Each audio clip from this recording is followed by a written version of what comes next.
to the cloud.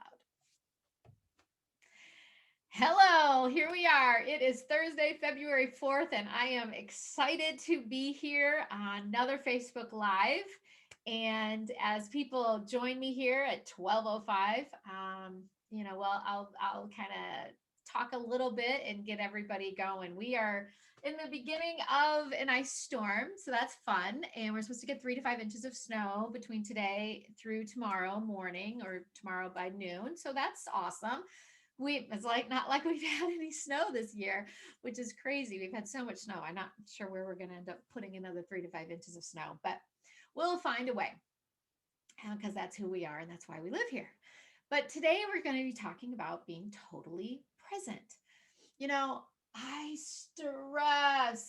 stress over the topics for these Facebook lives and for my social media posts. I stress what topic is going to be interesting to you, what topic is going to be valuable to you that I can share, because that's why I'm here. The only reason I'm doing this is to be able to share my knowledge and my experience and to help you.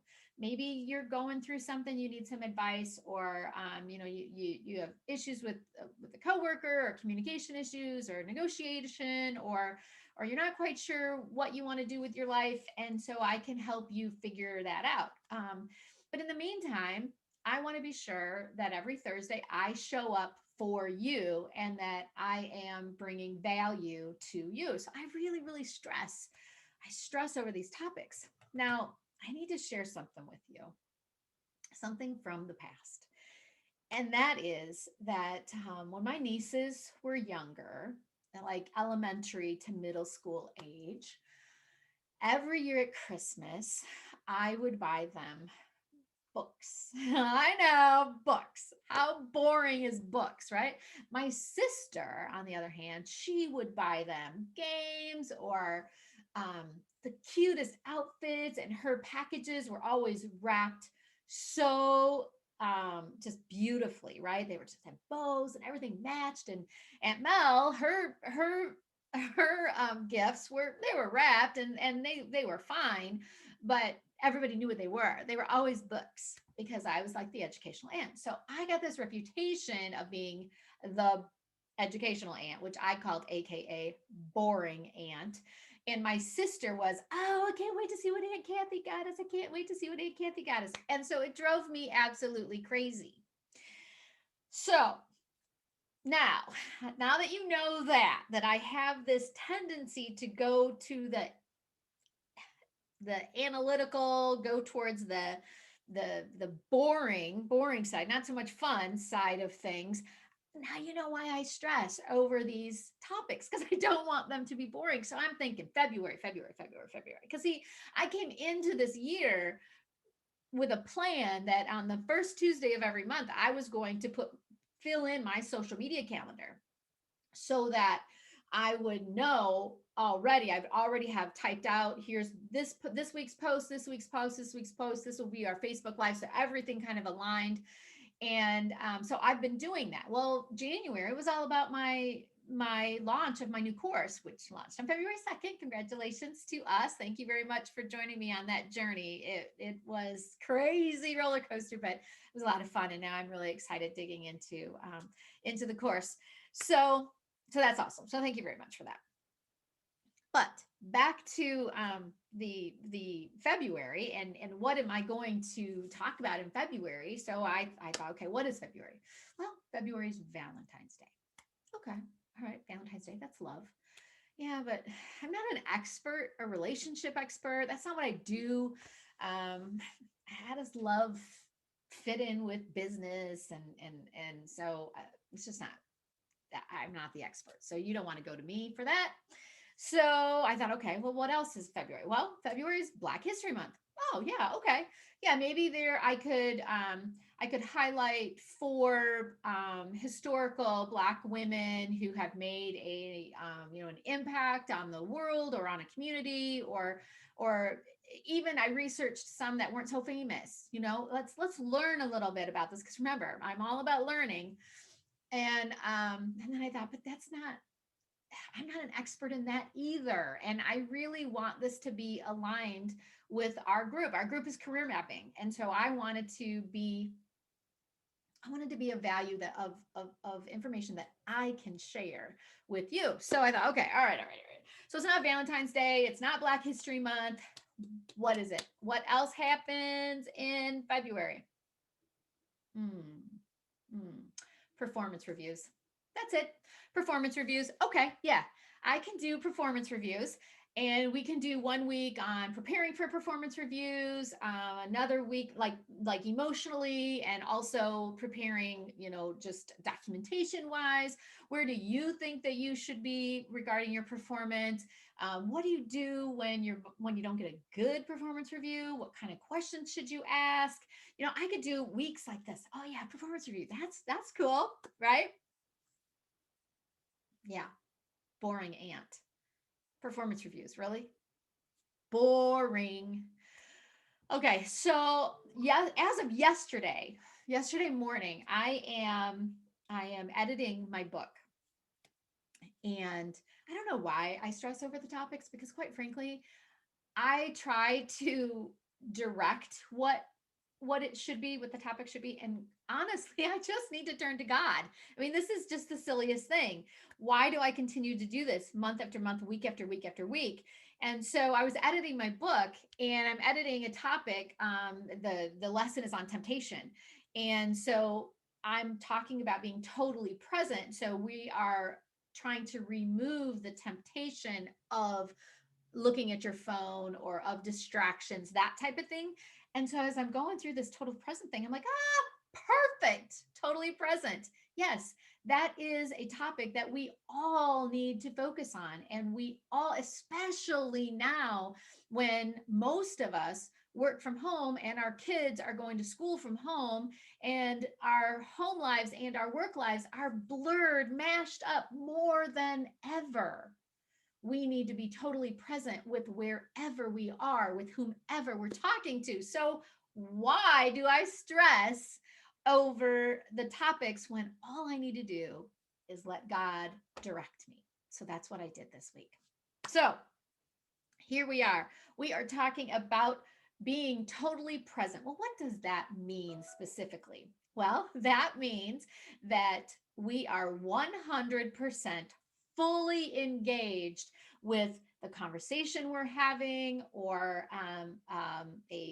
with whomever we're interacting with, right? We are 100% engaged. That could be with our spouse, that could be with our children, that could be with a coworker, that could be with our parents, that could be with a sibling, that could be with a friend, whoever you're talking to. You are totally 100% fully engaged, active listening. Wow. Wow. Have you done that before? It's hard. It is really hard. How come? Why is it so difficult? Well, I don't know if you've heard the pings that have been going on from this beautiful device, or these notifications that we get from our apps, right? So it's all about pings. And this thing provides a lot of distraction. So all the apps that you have on your phone, you can turn those notifications off. I have like 100 and some apps on this phone, and I've turned off all of the notifications with the exception of about 10. And I get them here. They ding. I don't know which ping is for this one. I do know a text message ping. I do know a calendar ping, but I don't know the other sounds. Um, but this does not, this prevents us from being totally present. It really does. Big time distraction, external distraction. So there's two kinds of distractions. There's an external distraction, and there is an internal distraction. So I want to talk about I'm going to ask you a question. Have you ever heard of the Pavlovian conditioning? Pavlovian conditioning. So here's what that is.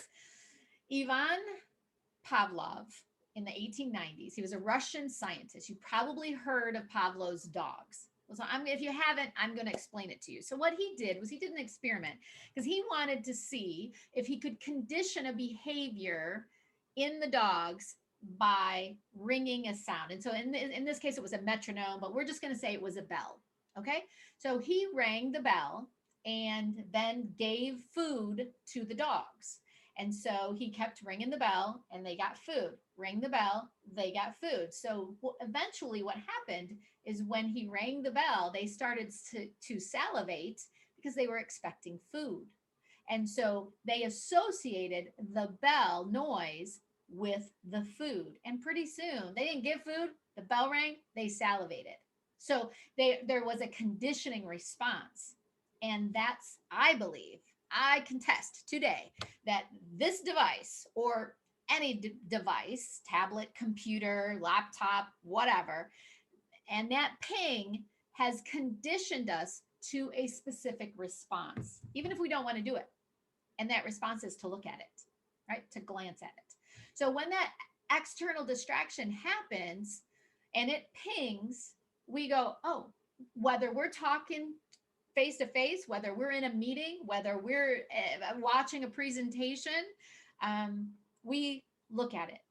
Oh, and then we feel the urge. Oh my gosh, I got a text from a coworker. I need to respond right now. Now, maybe you do. Maybe it's from your spouse or it's from your mom, and you need to take it. I get it, but most of the time you don't. And most of the time, you're only going to be not paying attention to it for an hour, maybe, right? Meetings are an hour. Conversations, they don't last an hour. So this thing has conditioned us to look at it and to not be totally present. Now, there are also internal distractions. So, what kind of internal distractions could we have? Our mind, our thoughts. Oh my gosh. So, have you ever been speaking to somebody? You're telling them a story, you're explaining some situation, and you can tell they are not listening to you. My spouse, his name's Mike, and it's a perfect example. I love the man to death, but there are times when I know I'm speaking to him and I know he's not listening. And I used to say, "Hey Mike, you listening? What did I just say?" Like that, real raggy. What did I just say? Now, 9 times out of 10, he could repeat the words, but he didn't listen. He heard me and he heard the words like echo in his head, but he was not listening. He was not fully engaged. He was not totally present. So, have you been in a conversation like that where you're talking, or maybe you've been the person who isn't totally listening? You're shaking your head, but you are not there. You have other thoughts in your mind that is distracting you from being totally present. Now, why is this important? Why is being totally uh, present important? Well, first of all, it's important for the relationship. And I told you I was not a relationship expert and I wasn't going to bring love into this whole thing, but I will tell you that being totally present does impact your friendships and your relationship with that other person, and vice versa. And it does help you when you want to be an active listener. It does help you to be a better leader when you can put aside the stress of whatever just happened to you when that employee walks into your office. To be totally present means you need to pay attention to whomever you're speaking to. Again, could be your boss, it could be a coworker, it could be somebody who works for you, it could be your child. You need to be totally present. So, I put together some tips. This is straight from my book. So I put together some tips on how to be totally present. So, device etiquette, I'm calling it device etiquette. This is an example of device etiquette. Put it away. Put it away. If you're at home and you can leave it in your purse or plug it in someplace that is put it on silent so you don't hear the ping. If you do hear the ping, ignore it. Try to ignore it, but put it away. Absolutely put it away. Communicate to your staff and to your boss and to whomever else that, you know what? after 6 o'clock, I'm checking out. Maybe you can do this, maybe you can't do this. Or maybe you can talk to your boss and say, I want to check out from 6 to 8. I want to spend time with my kids, so I'm totally present, or I want to spend time with my husband, or I just want to be alone. And then at 8 o'clock, I promise I'll look back at, before I go to bed, I'll look back at my device. I'll look back at my phone. Honestly, if they can't give you 2 hours, then you don't get paid enough money. You really don't. So put it away, but communicate to those people that are used to you responding right away. Communicate to them that here's what I'm going to do. And here's what I recommend you do, right? Be an example. I think that's fantastic. All right. When you're in a meeting or when you're with your family or you're in a conversation, either ignore the noises that it's going to make, or if it's too distracting and the conversation gets disrupted too many times, then take it out and put it on silent. Just say, I'm sorry, I got to put this on silent so I can concentrate on you. Boy, would that go a long way, wouldn't it? How would you feel if somebody you're talking to all of a sudden says, I'm sorry, I gotta put this on silent so I can concentrate on you. Wow, that'd be awesome. Wouldn't that be awesome? I think so. Flip it upside down. I used to do this all the time. Flip it upside down so you cannot see it. So that distraction of, even if it doesn't make a noise, but it's got that coming up, upside down. Upside down. I used to put it under my leg so that I would not have that temptation to look at it. Put in the when you're unavailable, the out of office feature in email is incredible. That way you feel like, okay, if there's an urgent something that's coming through, because 9 times out of 10, always happened to me, 9 times out of 10, when I decided, you know what, I'm going to be out of pocket. I am not going to look at emails. I am not going to look at text messages. It never failed. There was some emergency and the president of the company wanted to get a hold of me and I was not available. Never failed. So it trained me, it conditioned me to always be available and to always look at my phone. So now I'll put an out of office in my email. I'm unavailable. I'm out of pocket for the next hour. Some urgent email comes in, then that person knows, oh, okay, so she's not available right now. If it's that urgent, I'll text her. If it's not, I can wait an hour. Most people can wait an hour. Most emergencies can wait an hour.